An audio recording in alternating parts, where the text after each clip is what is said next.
Tonight, more alleged victims come forward in the Penn State child sex abuse scandal. And assistant football coach Mike McQuarrie talks for the first time to Armen Keteyian. Describe your emotions right now. New York police evict the Occupy Wall Street protesters from the park where the movement started. Will they be back? Michelle Miller is covering. Dr. John LaPook on a new drug that can raise your good cholesterol. And you hate those airline fees for checked bags. Now Mark Strassman tells us those fees could be creating a security risk.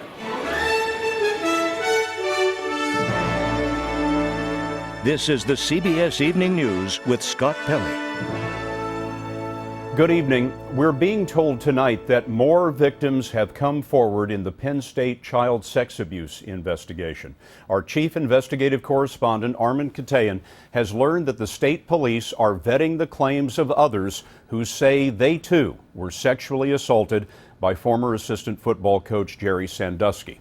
Sandusky has already been charged with assaulting 8 boys, at least one of them in a university locker room. The scandal has cost Coach Joe Paterno and the Penn State president their jobs. Armen Keteyian is in State College, Pennsylvania tonight with another development in the case. Armen? Good evening, Scott. On a day those victims came forward, we got a glimpse in a brief interview into the emotions of a man at the center of the scandal, Mike McQuarrie. From the moment the sex abuse controversy erupted, assistant coach Mike McQuarrie has been out of sight and hasn't spoken. He's a key witness because it was McQuarrie who had told the grand jury that in 2002, he had seen former defensive coach Jerry Sandusky rape a boy as young as 10 years old in a locker room shower. An act, according to court papers, McQuarrie reported to then head coach Joe Paterno. Today, he spoke for the first time since the scandal broke. Do you have any idea when you think you might be ready to talk? This process has to play out. I just don't have anything else to say. That's all. Okay. And then just one last thing. Just describe your emotions right now. All over the place. Just kind of shaking. Crazy? Crazy. And you said what? Like a snow globe. Like a snow globe. Yes, sir. Right. Last Friday, McQuarrie was placed on indefinite administrative leave by Penn State, keeping him away from Saturday's game, in part over concerns about his safety. Last night, in a phone interview with Bob Costas, Sandusky said this. I say that I am innocent of those charges. Well, I could say that, I have done some of those things. I have horsed around with kids. I have showered after workouts. I have hugged them, and I have touched their leg without intent of sexual contact. Today, Pennsylvania attorney Ben Andriazzi, who represents one of the alleged victims, said his client was extremely disappointed by the interview, and it was 100% false. In an interview yesterday, Andriazzi described the claims of his client. Can you characterize the kind of abuse your client allegedly sustained? Severe. Over a period of time, he suffered severe sexual abuse. Mr. Sandusky built a relationship with my client, and I believe that he used that relationship with the Second Mile program and with the university to his advantage, so he could essentially stalk and prey on these victims, including my client. According to court records, McQuarrie was never questioned by the police after reporting the assault. But according to an email obtained by the Associated Press today, McQuarrie says he stopped the assault and then discussed it with the police. Scott?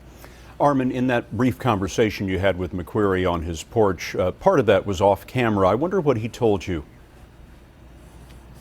Well, Scott, he's very rattled by this whole experience. Off camera, he was telling me how concerned he was about his personal life, his personal safety, and the future in coaching, because obviously he's caught in a very difficult situation here. I think the word shattered or shaken really operates here, because Mike is just in a state where he really doesn't know, it appears, which way to turn. Armen, thank you very much. Tonight, a New York judge says the police were right today to rout the Occupy Wall Street protesters from the park where the movement began. The judge said the protesters have the right to assemble, but he said there's no constitutional right to a campout. Michelle Miller is in the park tonight. Michelle? And good evening, Scott. Just behind me, you can see that police are letting Occupation Wall Street protesters back into Zuccotti Park, but tents, sleeping bags, tarps, those aren't permitted, and no one will be allowed to sleep here tonight. All persons must temporarily leave the park. Occupy Wall Street protesters were given just minutes to grab their gear and clear the private park they'd occupied for nearly 2 months. If you refuse to leave immediately, to remove your property from the park, or refuse to leave the park, you will be subject to arrest. 220 people were arrested in the sweep, including dozens who chained themselves together. New York Mayor Michael Bloomberg said the camp had become a health and safety hazard. There have been reports of businesses being threatened and complaints about noise and unsanitary conditions. Tents and tarps were confiscated. The park's stone steps washed clean. Beth Joy has been participating in the protest for 3 weeks. It just makes me sad to know that they're attempting to crush an idea, but you can't crush an idea in one square block of Manhattan. But in the last week, officials in Portland, Denver, and Oakland have evicted protesters from occupied campsites. In an interview with the BBC, Oakland Mayor Jean Quan said she consulted with other mayors about a course of action. I was recently on a conference call of 18 cities across the country who had the same situation. Kwan's remarks have stoked the suspicion of protesters who believe there's a coordinated effort underway to end the Occupy demonstrations. Was this a preemptive strike? I assume so, but it was really badly calculated because it's only going to galvanize us. We're only going to be stronger because of this. We asked Mayor Kwan's office for more details regarding that conference call, but her office declined comment and referred us to the U.S. Conference of Mayors, which did confirm that a conference call took place among several mayors. Mayor Michael Bloomberg's office, Scott, said his office did not participate. Michelle, thanks very much. The crackdown in New York drew a response from occupied Los Angeles. More than 100 protesters marched in a show of solidarity with their New York counterparts. The mayor of Los Angeles has voiced support for the protests, but the police chief said today he's negotiating with the organizers to peacefully clear their encampment near City Hall. In the presidential campaign, it's turning into a horse race in Iowa, where the first votes will be cast in the battle for the Republican nomination. A new poll of likely GOP caucus voters finds Herman Cain in the lead, but followed closely by Ron Paul, Mitt Romney, and Newt Gingrich. Dean Reynolds is in Urbandale, Iowa tonight. With 7 weeks until the caucuses, the candidates jockeyed for support today among Iowa voters whose enthusiasm for them is uncertain. Oh, I was delighted to be here. Thank you. Signs of a four-way dead heat quickened the already hectic pace. How are you? Good morning. Thanks for being here. While the poll shows Herman Cain with the upper hand here, his advantage is small and his expectations are modest. What would be an acceptable finish in this state for you? We have set our target of finishing in the top 3. Now, are we planning to try to win first place? Yes. But in politics, as you know, you can't always predict the exact outcome. Pollster Ann Seltzer conducted the latest survey for Bloomberg News.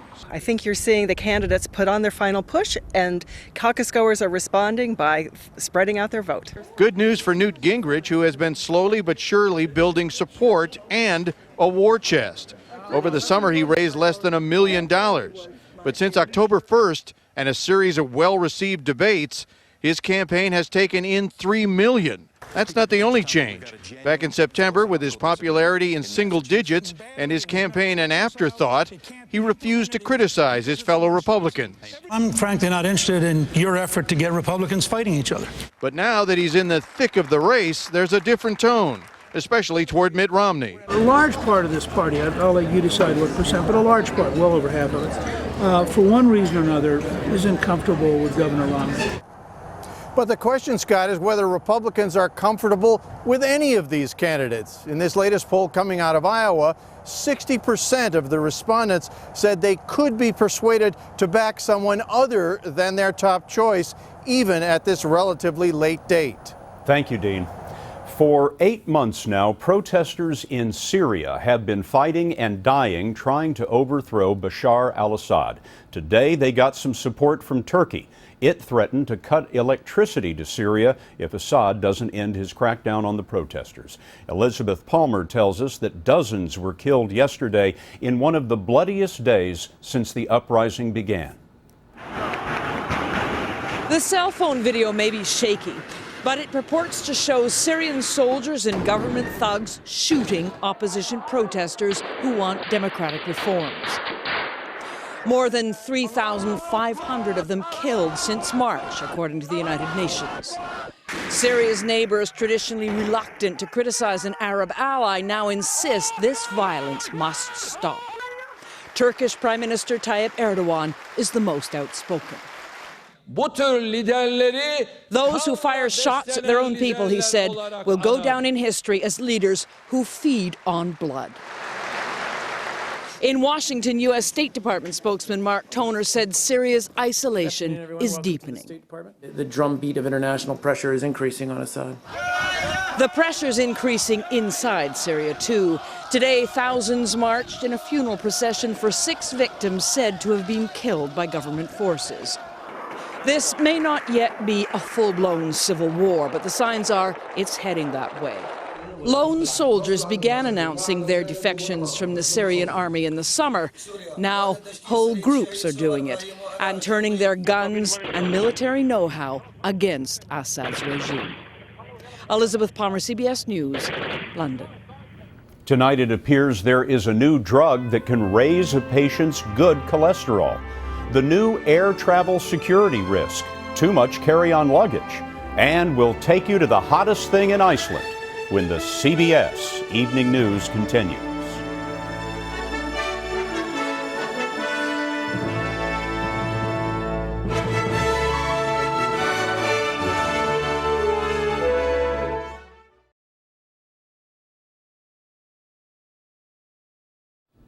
There's a new weapon in the battle against heart disease, a new cholesterol drug that may do something that doctors have long dreamed of. Dr. John LaPook shows us how it works. A safe drug that dramatically raises good cholesterol while lowering the bad has eluded researchers for years. Statins, the most commonly used cholesterol drugs today, mainly lowers bad cholesterol. Cardiologist Dr. Chris Cannon.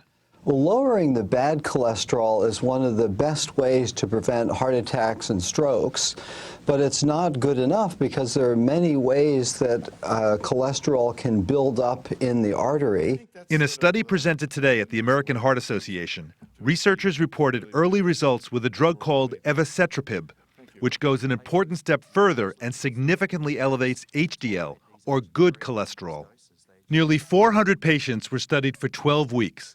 Those receiving the highest dose of the drug alone more than doubled their HDL and lowered their LDL, or bad cholesterol, by 36%. In 2006, another promising drug that boosted good cholesterol, torcetrapib, had harmful side effects in testing, including heart attacks, strokes, and death. The drug never came to market. So far, in early testing, this new drug appears to be safe. Dr. Stephen Nissen helped run the study. Does this effect on cholesterol levels actually result in lower rates of death, heart attack, and stroke? If this class of drugs work, we might just achieve that goal of taking heart disease away as the #1 killer of men and women. Over the next few years, results are expected from larger trials involving this drug and 2 similar ones. Now, if this class of drug works, it's unlikely to replace statins. Doctors Cannon and Nissen both predict most patients at high risk of heart disease would take both.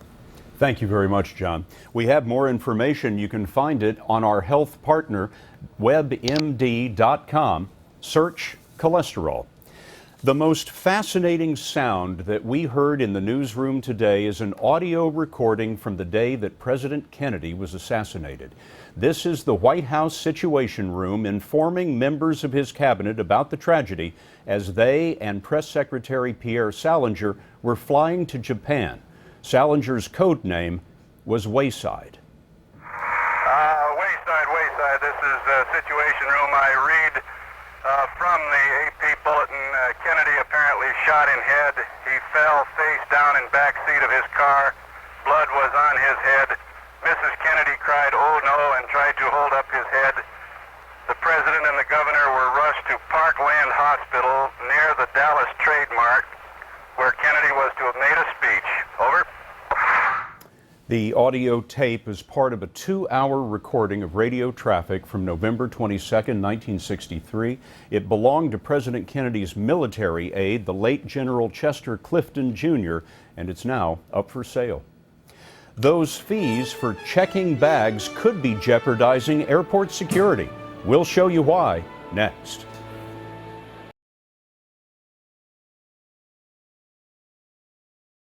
In a survey due out tomorrow, the U.S. Travel Association asked airline passengers what bugs them the most about flying, and 7 out of 10 said they're concerned about too many carry-ons. Turns out it's also a security issue. Here's transportation correspondent Mark Strassman. That $25 fee to check a bag not only adds to the cost of your flight, it also raises a security concern at airport checkpoints. A surge in carry-on bags from passengers trying to avoid that fee.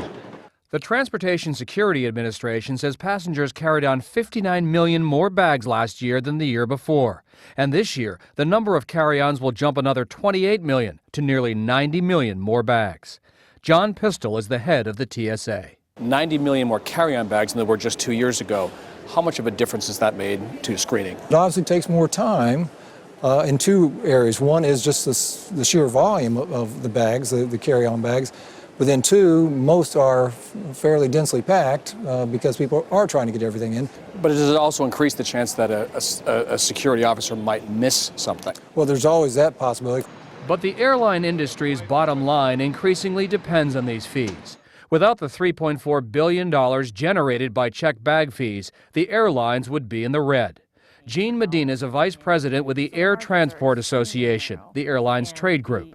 Fees that come in from services that are offered to customers is actually relatively small, but necessary to help the airlines maintain any level of profitability at all. But at a cost to the TSA. The agency estimates screening all the additional carry-ons costs $260 million a year. Jeff Freeman's a vice president of the U.S. Travel Association. He says airlines should be required to let passengers check one bag for free. Fact is, we have to look at this TSA checkpoint. We have to take some of the pressure off that checkpoint to improve both security and the facilitation of travelers. And it's not likely anytime soon, Scott. In fact, those baggage fees are also exempt from federal taxes, the 7.5% rate that the airlines have to pay on the cost of the ticket itself. Last year's tax savings to the airlines, $255 million. Mark, thanks very much. And as long as we're talking millions, have a look at this. The largest yellow diamond in the world. It was purchased anonymously at auction in Geneva today for nearly $11 million, a record price. The diamond was discovered in South Africa, 110.3 carats that are very good for the eyes. And feast your eyes on this. We'll take you to an active volcano next.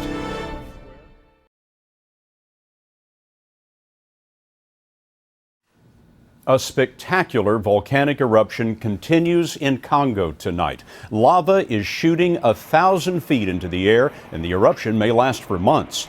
Volcanoes are one of the great spectacles, and we wanted to see one up close. So we went mountain climbing on a glacier in Iceland.